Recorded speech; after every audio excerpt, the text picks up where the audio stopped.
Hello everyone. In this video, we are going to see how does security and authentication works in 5G core architecture and flows. In previous video, we looked into how the subscriber identities and location identifiers work, and in this video, we're going to see how security procedure works. A little bit of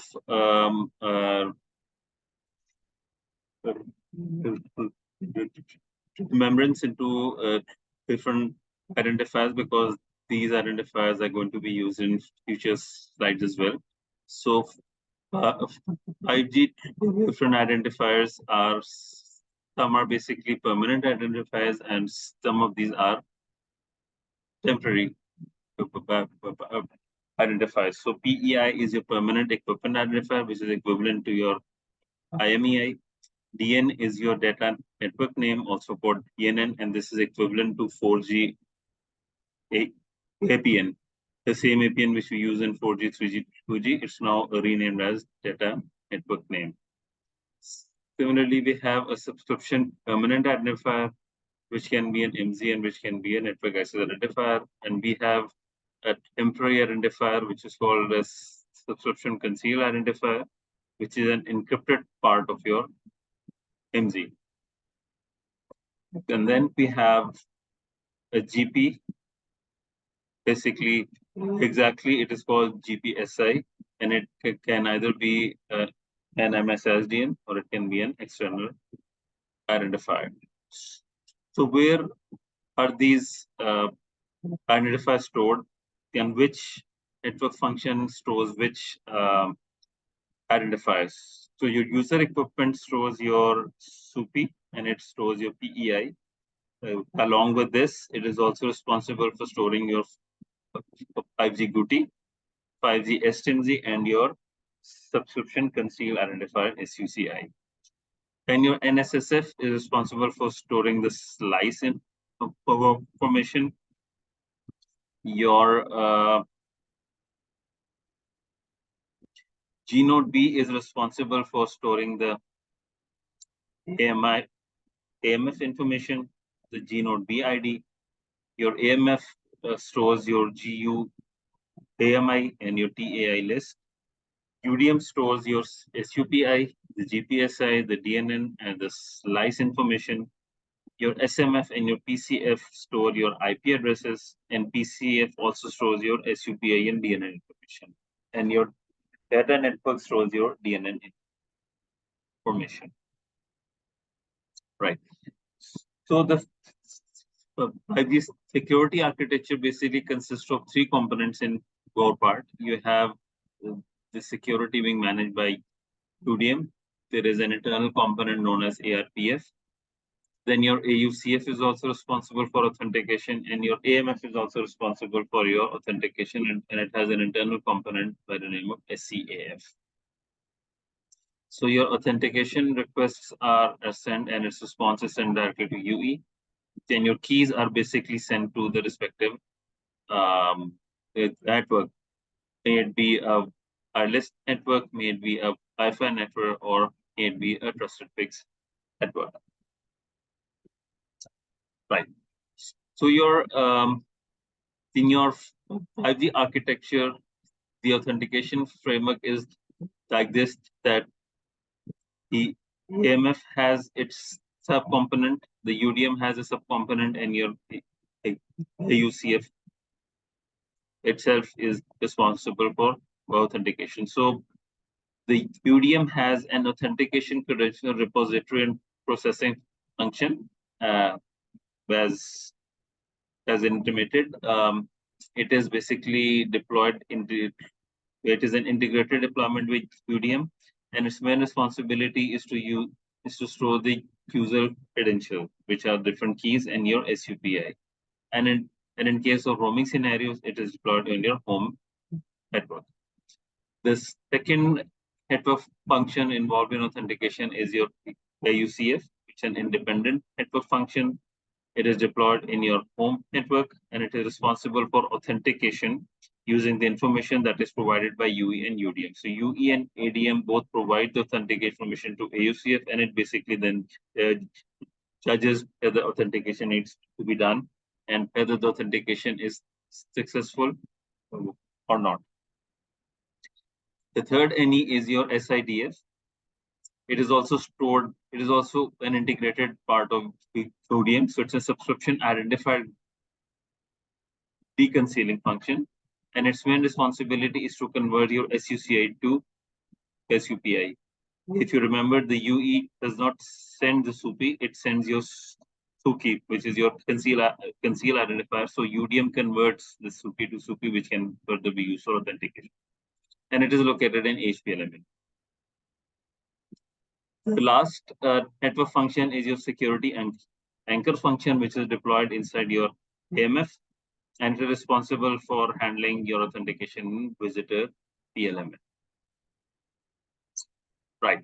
So your ARPF, as we discussed before, it stores your subscriber root keys and the authentication related subscription. There are two types of 5G authentication vectors. One is the EAP AKA, which consists of random number, the authentication, the I key integration key, the ciphering key, and the XRES. And then you have an authentication vector of 5G AKA, which have three different vectors: the 5G home environment authentication vector, the 5G authentication vector, and the serving environment authentication vector. We'll see what these vectors are when you see the call flow of authentication. Right. So 5G home environment vector is generated by UDM, and it is the original authentication vector. The AV is generated by AUCF, and it replaces XRES in HEAV. The 5G authentication vector consists of random authentication hash XRES and KSEH. The serving environment authentication vector consists of random authentication AHXRES, right? And if you're performing authentication using 5G AKA, so it does not allow retrieval of multiple authentication vectors, including the AV for next authentication. Hence, each and every time you need to retrieve a new authentication vector for each authentication. And its further details can be seen in 3GPP 33501, section 6.1.3.2. Right. The next network function is your AUSF, when it is basically responsible to perform EAP authentication and calculate the anchor key. And in case of 5G AKA, it completes the authentication for confirmation in the home domain. The third network function is your SCAF, which is deployed within your AMF, and it is responsible for calculating the NAS and AS keys, and it compares the 5G AK authentication results.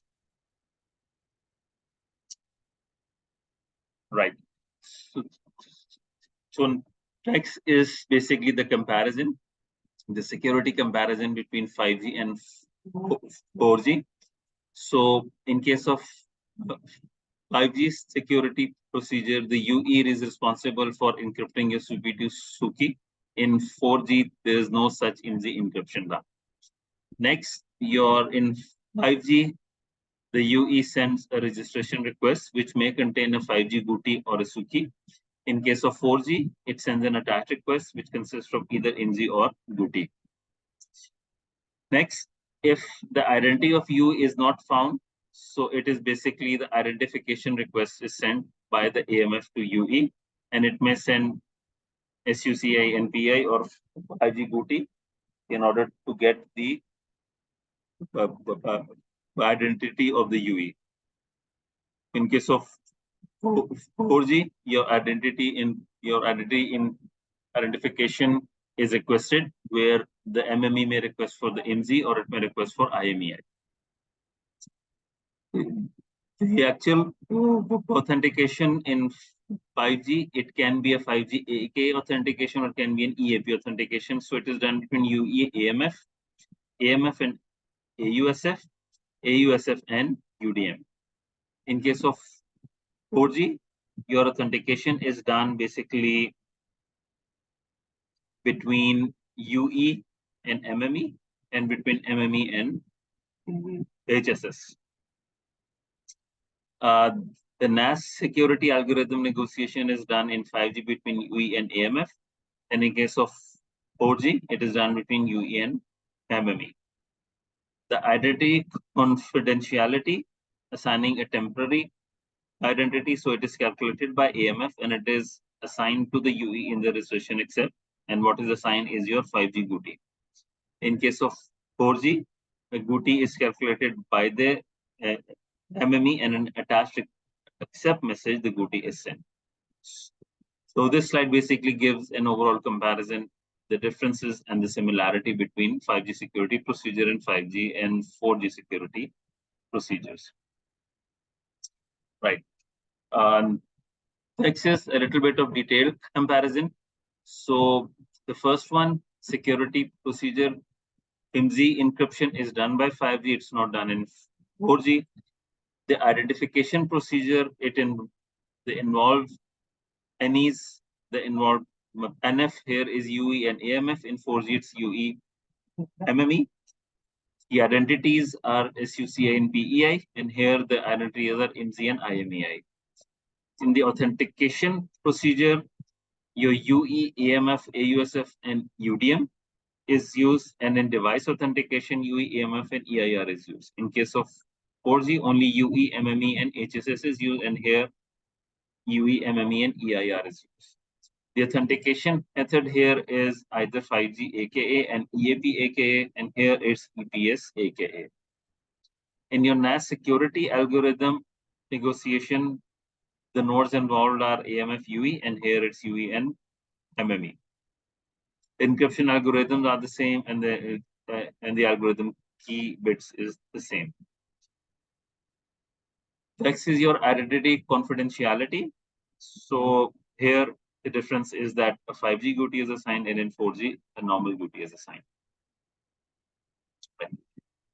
This slide basically shows the authentication process. This is the call flow of authentication process. So your UDM basically stores your authentication vectors. So UDM or ARPF basically shares your 5G authentication vector, which consists of AUTN brand, XRES, TEREC, and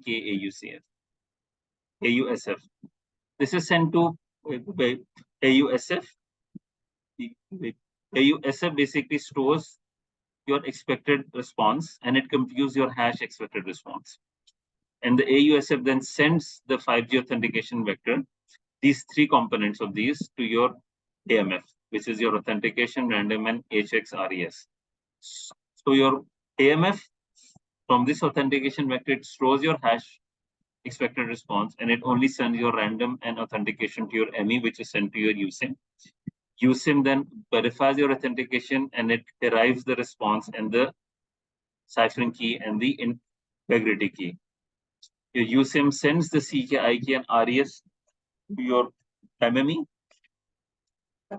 MME basically calculates your RES, and it derives different keys, the AUSF key, the SEF key, and the AMF key, and it sends your response to your AMF. Here, if you remember, AMF has stored the hash X response. So it is going to first it is going to calculate the hash response from this RES, which is sent here. And then it is going to compare this hash response with hash expected response. And if it is successful, it is going to pass this authentication. If it is not successful, then it is going to reject this authentication process. So if the AMF authentication is passed, it is going to send the same response, the RES vector, to your AUSF. And if you remember here, your AUSF stored this expected response. So now it is going to compare a response with expected response. And if that is successful as well, then it is going to send a key back to the SEF key. And this is how your authentication is done, where it involves AMF, where it involves AUSF, and it involves UDN as well. And upon successful authentication, both UE and network can derive the same set of keys. So your KSEF is derived here as well, and KSEF is derived by by your mobile equipment as well. So this is the difference between where your 5G home environment authentication vector is used, where your AV is used, and where your serving environment vector is used. Fine. So this completes the, the lecture on 5G authentication process. I hope the lecture was fruitful in your understanding, and see you in the next lecture. Bye.